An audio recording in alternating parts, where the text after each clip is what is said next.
Décembre 2024, alors que les fêtes de Noël battantes, l'heure plein et que les cadeaux s'entassent sous le sapin, une affaire inattendue vient de secouer le monde du divertissement en ligne. Le youtubeur Michou, star incontesté des jeunes, une figure incontournable de la scène francophone, avec plus de 10 millions d'abonnés, se trouve au cœur d'un énorme bad buzz. En cause, son jeu de société, fraîchement lancé pour les fêtes, se retrouve accusé de contenir des questions inadaptées, voire choquantes, pour le public auquel il était destiné. Le jeu, intitulé Qui sera le menteur, avait été présenté comme un jeu d'ambiance ludique et familiale à partir de 7 ans. L'idée était simple, des cartes, des défis, des révélations en mode action ou vérité, parfait pour animer une soirée entre amis ou famille. Sur le papier, tout semblait bien cadré, le packaging coloré, la tête de Michou bien mise en avant, la promesse d'un moment drôle et léger, et surtout la garantie d'un produit validé par une star que les enfants adorent. Mais très rapidement après Noël, les premières alertes tombent sur les réseaux sociaux. Des parents choqués publient des photos de certaines cartes en du jeu. Et là, c'est la stupeur. On découvre des questions clairement inappropriées pour des enfants. Les cartes demandent si les joueurs a déjà envoyé une photo intime, s'il a déjà eu un rêve héroïque, ou encore s'il a consommé de la drogue. Oui, dans un jeu marqué comme accessible dès 7 ans. L'indignation monte en flèche sur Twitter, sur Instagram, dans un groupe Facebook de parents. Le sujet devient viral. En quelques heures, beaucoup expriment leur colère et leur incompréhension. Comment un influenceur aussi exposé, dont le public est majoritairement composé de jeunes adolescents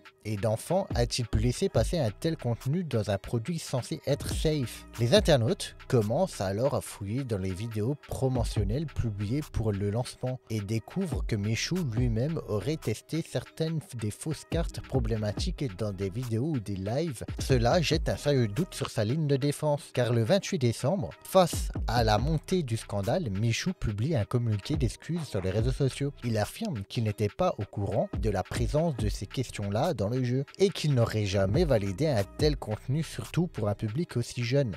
Il indique avoir immédiatement contacté l'éditeur pour faire retirer le jeu de la vente, et promet que toutes les boîtes seront remboursées. Mais cela ne suffit pas à calmer tout le monde. Certains estiment que les excuses sont sincères, d'autres pensent que c'est une manière de se dédouaner. D'autant plus que l'éditeur Topic Game prend aussi la parole. Dans son propre communiqué, la société reconnaît une erreur de validation dans le processus de fabrication. Selon eux, certaines cartes n'auraient pas dû se retrouver dans les boîtes destinées au grand public et encore moins aux enfants. Ils annoncent eux-mêmes le retrait immédiat du jeu, mettant en place une procédure de remboursement. Dans le jour qui suivent, un rappel officiel du produit est publié sur le site gouvernemental rappelconso.gouv.fr. Ce rappel évoque un risque moral lié à la présence de contenu inadapté à un jeune public. Le jeu est officiellement signalé comme présente en danger éthique pour les mineurs, ce qui est rare pour un jeu de société. À ce moment-là, le mal est déjà fait. La vidéo de déballage et de critique du jeu envahissent YouTube. Certains créateurs de contenu dénoncent le manque de contrôle éditorial, d'autres analysent les conséquences pour l'image de Michou. Et c'est là que la question devient plus large. Jusqu'où peut-on aller la diversification des influenceurs dans les produits commerciaux? De plus en plus de youtubeurs, tiktokers ou streamers lancent des marques, des produits, des applications, des snacks et désormais des jeux de société. Mais dans ce cas-là, qui est responsable de la qualité et de la sécurité du produit final? Est-ce uniquement l'éditeur, l'influenceur, ou est-il un simple visage public